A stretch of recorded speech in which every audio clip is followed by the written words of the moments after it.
Well, hey guys, welcome back. So, for those of you guys who like Asian foods, mainly Japanese, there is a type of soybeans that is called natto. It's fermented soybeans. If you've had it before and you absolutely love it, I have a recipe for you so you don't have to purchase it. If you've not ever had natto before, this is a very acquired taste. I'm going to warn you right now. 90% of people who have not had natto as a child really don't care for the flavor.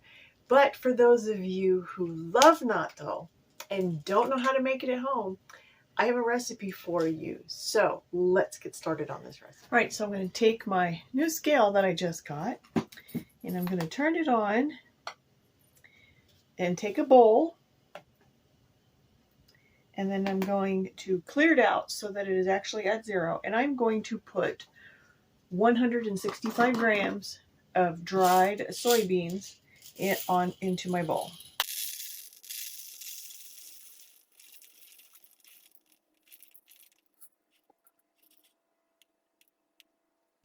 $165.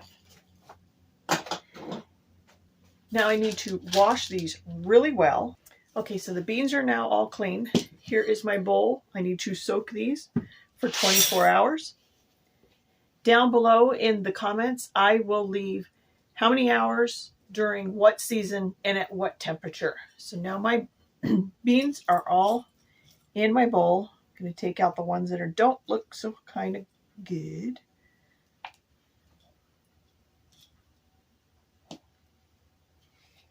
Pour my water in.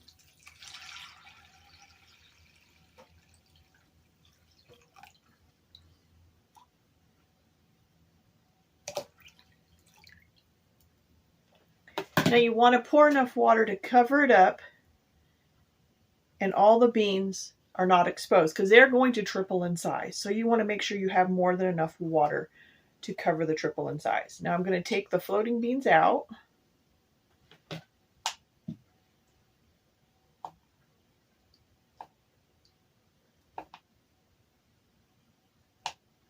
Give it a little stir to make sure anybody who is supposed to be settled will be settled, and anybody that floats will float. Yeah, man, I can't float.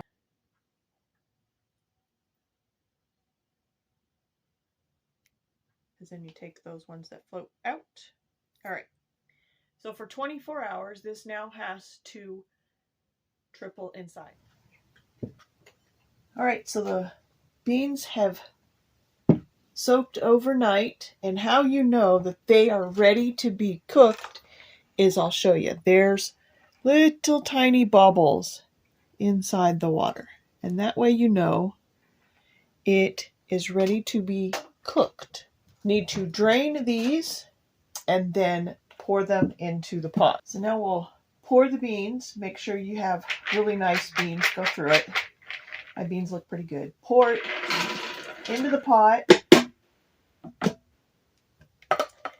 And then you'll add just enough water to barely cover them.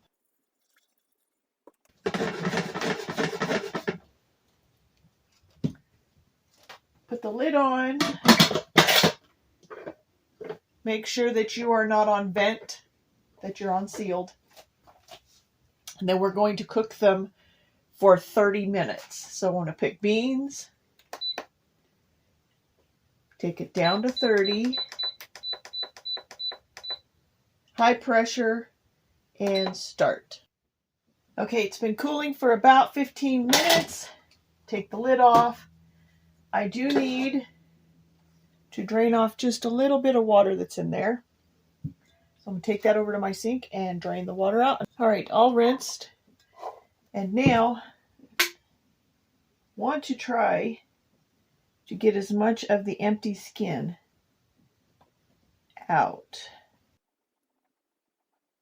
I'm not going to get all of them. I'd be here picking all day. Just the little skins. Next is the inoculator.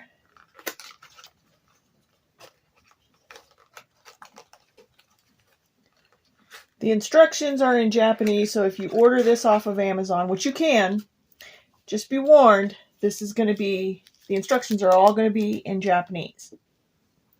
So you want some sterile water, and you'll want about 10 milliliters, which is just about a little over 2 teaspoons. So I'm going to grab 2 teaspoons of warm water.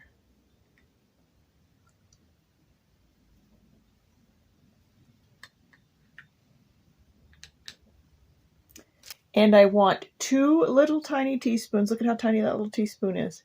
That thing is so tiny, it's hard to see. There it is. 2 of these. Try not to touch the end of the spoon with anything, because again, you're putting bacteria into your beans.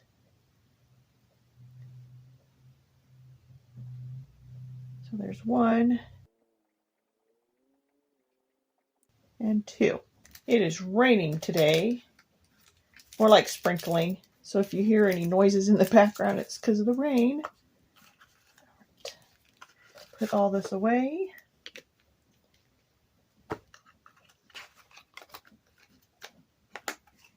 And then swirl this around until all of this dissolves, all the powder dissolves. And then very flat, try to make them very even on the bottom. And then you're going to spread this all over your beans. You'll get yourself a nice sterilized spoon. So in a pot here I have some hot water. Put a couple of drops of bleach in, because I'm going to sanitize my spoon.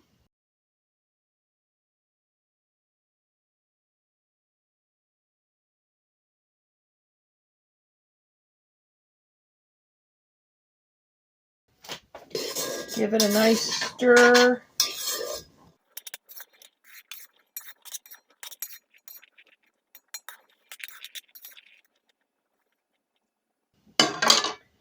Then you're going to put this back into the cooker.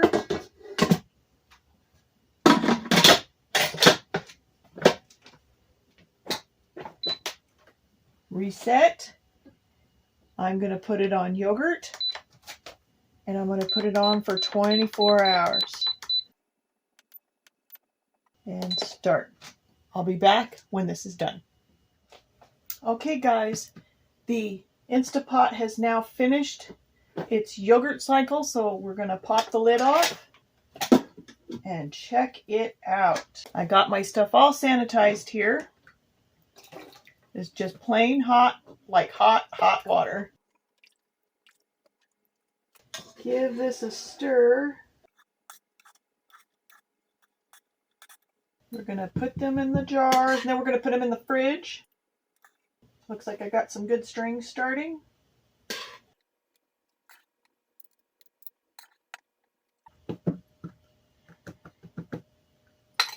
Okay, put these in the fridge. We'll be back tomorrow to see how they came out. Well, it has been 24 hours for the second fermentation. The first one was in the pressure cooker. The second one, you put them in the container and you put them in your fridge to slow the fermentation down. It has now been a little more than 24 hours. It's kind of cold out and I didn't feel like getting up first thing this morning, so I'm a little late. So this has been fermenting for a little more than 24 hours. The smell should be a... Smells like victory and burnt hair. Umami with a slight hint of ammonia in the background. Yeah, I know you're saying, wait a minute, ammonia? Yes, fresh natto that is made at home and not bought in the store and then packaged and frozen for gosh knows how long that it's been frozen. Should have a slightly sweet, a very strong umami scent, and a very small, in the background, a little bit of ammonia in the background. So, oh yeah, it's done. There it is. So now we're going to do the string test. I'm going to aim you down and you can see the string test. And as long as it passes the string test, and it tastes really good, then this is going to be a win. So let me point you down and let's get to look at it. I want to know who's pulling your strings. So I have my little bowl, my chopsticks, and the natto. So what we're going to do is take a little bit out of this container. Already looks really good. And now we stir.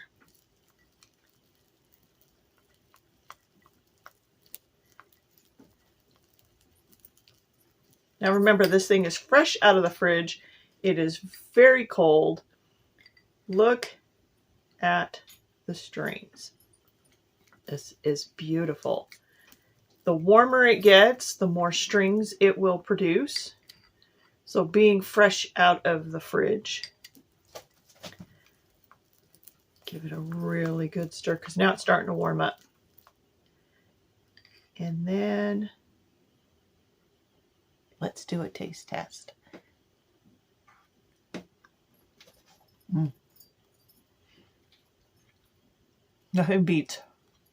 Nothing beats fresh natto. Oh my gosh. Oh, a string on me. It has that wonderful umami flavor. With soybeans in the background. This is good.